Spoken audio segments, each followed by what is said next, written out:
أما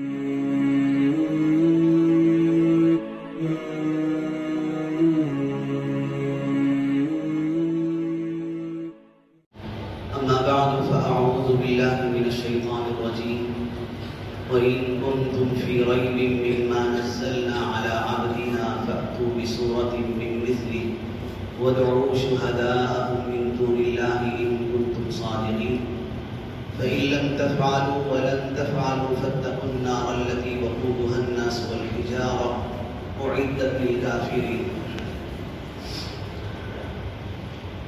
سورہ بقرہ کی ان دو آیتوں میں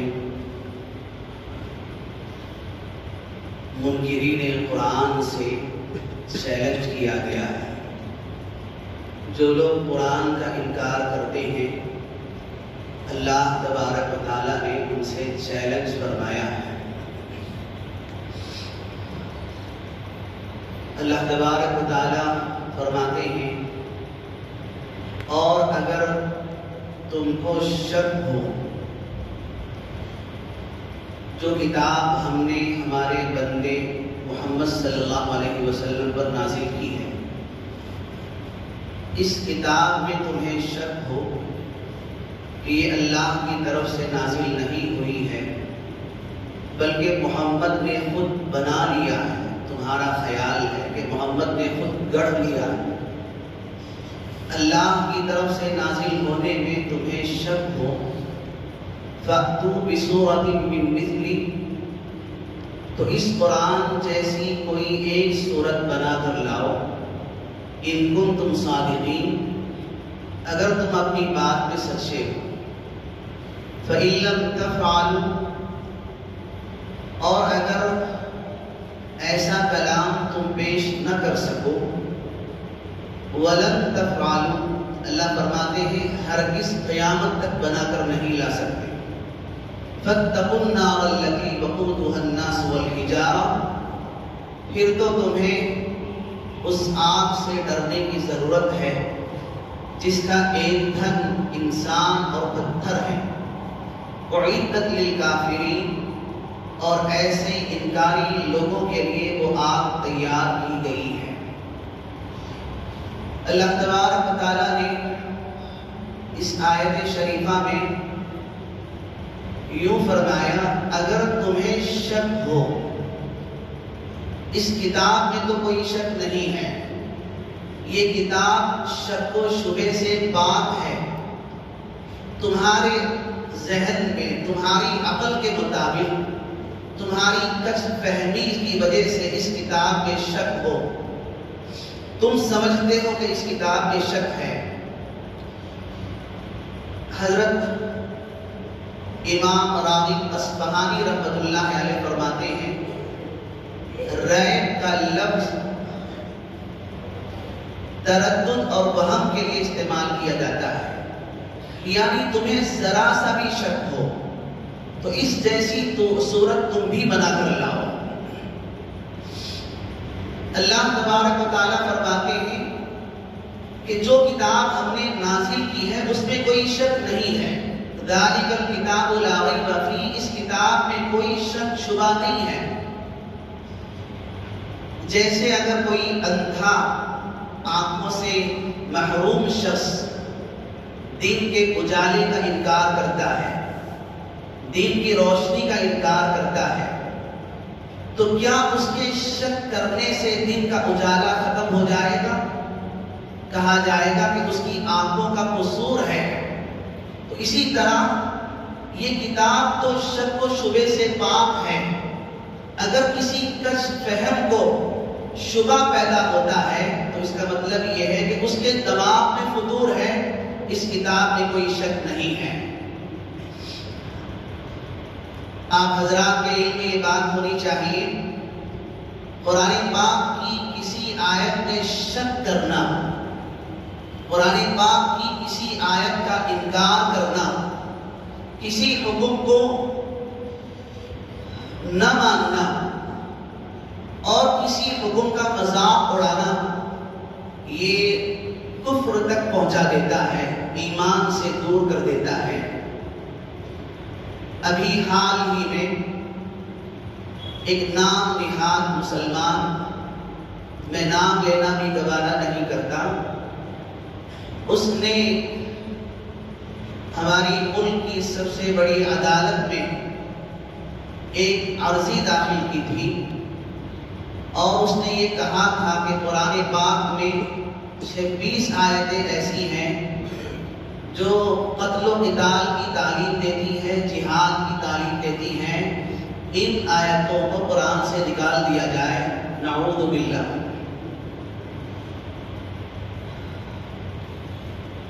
جہاد کا حکم، قتال کا حکم ضرور قرآن پاک میں ہے، وہ وقتی حالات کے اعتبار سے ہے، وقت کی نزاکت سے، حالات کے اعتبار سے ہے۔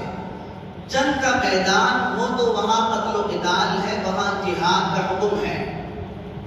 اگر قرآن پاک کی آیتوں میں جہاد کا حکم غلط ہے تو پھر آزادی کی لڑائی جو لڑی گئی تھی، انگریزوں سے مقاتلے کا حکم دیا گیا تھا، جہاد کا حکم علماء نے لگایا تھا، تو پھر وہ لڑائی بھی غلط ہو جائے گی۔ تو بزرگان گرامی، کسی بھی آیت کو سمجھنے کے لیے آیت کا پس منظر ضروری ہے، شان نزول ضروری ہے، کس موقع پر کہا جا رہا ہے، کن حالات میں کہا جا رہا ہے، ان کو سمجھنا ضروری ہے۔ تو اس نالائق نے یہ عرضی داخل کی تھی کہ 26 آیتیں قرآن پاک کی نکال دی جائیں۔ اللہ کا کرنا ایسا ہوا، ہماری عدالت عظمیٰ نے تاریخ ساز فیصلہ سنایا۔ بہت سے فیصلے الٹے سیدھے بھی ہوئے ہیں، لیکن جو فیصلہ ابھی عدالت کی طرف سے آیا ہے، عدالت کو سلام کرنا چاہیے اور اس فیصلے کی خوشی میں مسلمان جشن منائیں، خوشی منائیں۔ عدالت نے یہ فیصلہ سنایا کہ اس طرح کی عرضی قرآن پاک کی آیتوں کو نکالنے کی داخل کرنا غلط ہے، عرضی خارج کر دی گئی اور جس نے عرضی داخل کی تھی اسے 50,000 کا جرمانہ بھی لگایا گیا۔ الحمدللہ ثم الحمدللہ۔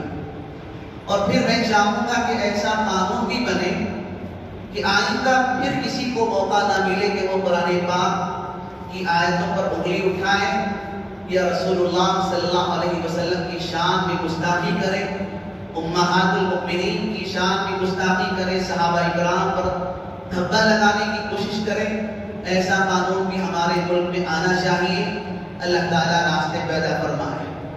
میں یہ عرض کر رہا تھا کہ شک کرنا، قرآن پاک کی کسی آیت کا انکار کرنا، شک کرنا ایمان سے دور کر دیتا ہے، کفر تک پہنچا دیتا ہے۔ نہ جانے ہمارے نوجوان بچوں کو اسلام کے بارے میں کتنے شکوک ہیں، کتنے شبہات ہیں، کتنے وساوس ہیں۔ میں ان نوجوانوں سے کہنا چاہوں گا کہ اپنے شکوک و شبہات کو دور کیجیے، قرآن پڑھنے کی کوشش کیجیے، سمجھنے کی کوشش کیجیے اور سیرت سے اپنا تعلق پیدا کیجیے، کتابوں سے اپنا رشتہ جوڑنے کی کوشش کیجیے، اور جو شکوک و شبہات تمہارے دماغوں کے اندر ہیں علماء سے رابطہ کریں اور اپنے شکوک و شبہات کو دور کرنے کی کوشش کریں۔ ہمارے معاشرے میں عام بیماری ہے، لوگ اللہ کے احکامات کا برملا مذاق اڑا دیتے ہیں۔ کئی باتیں ہماری زبانوں پر آ جاتی ہیں کہ صرف نماز پڑھنے سے کیا ہو جاتا ہے، سچ بول کر کوئی انسان کیا کما لیتا ہے۔ آپ ذرا سوچئے کہ بولنے کے لیے یہ لفظ بہت چھوٹا ہے کہ نماز پڑھنے سے کیا ہو جائے گا، سچ بول کر انسان کیا کما لیتا ہے۔ یہ الفاظ چھوٹے لگتے ہیں لیکن اللہ کی بارگاہ میں بہت معنی رکھتے ہیں اور بہت ممکن ہے کہ اللہ تبارک و تعالی ایمان کی نورانیت سے محروم کر دے۔ ایک ہے اللہ کے کسی حکم کو نہ ماننا، ایک ہے اللہ کے حکم کا مذاق اڑانا۔ نہ ماننا بہت ممکن ہے کہ اللہ تبارک و تعالیٰ معاف فرما دے، اس کی غلطی کو بخش دے، درگزر کر دے، لیکن جو مذاق اڑاتا ہے، جو اللہ کے احکامات کو ہلکا سمجھتا ہے، وہ بہت بڑا مجرم ہے۔ اللہ تبارک و تعالیٰ ہم سب کو عمل کی توفیق عطا فرمائے۔ تو یہ قرآن پاک کی 2 آیتیں میں نے آپ حضرات کے سامنے پڑھی ہیں۔ اللہ فرماتے ہیں کہ اس کتاب میں تو کوئی شک شبہ نہیں، اگر تمہاری بدعقلی کم فہمی کی وجہ سے تمہیں شبہ ہو تو پھر اس جیسی کوئی ایک صورت بنا کر لے آؤ، وَادْعُوا شُهَدَاءَكُم مِّن دُونِ اللَّهِ، اور جس کو چاہو اپنی مدد کے لیے بلا لو اگر تم اپنی بات میں سچے ہو۔ میں نے 2 آیتیں پڑھی تھی، ایک آیت کی آپ حضرات کے سامنے تفسیر ہوئی ہے، مزید بہت ساری باتیں ہیں، میں آئندہ کل جو عرض کرنے کی کوشش کروں گا۔ اللہ تبارک و تعالی ہم سب کو عمل کی توفیق نصیب فرمائے، ہر قسم کے شک سے شبہ سے پاک ایمان نصیب فرمائے۔ اللہ تبارک و تعالی ہم سب کو اپنی مرضیات پر چلنے کی توفیق نصیب فرمائے۔ وآخر دعوانا الحمدللہ۔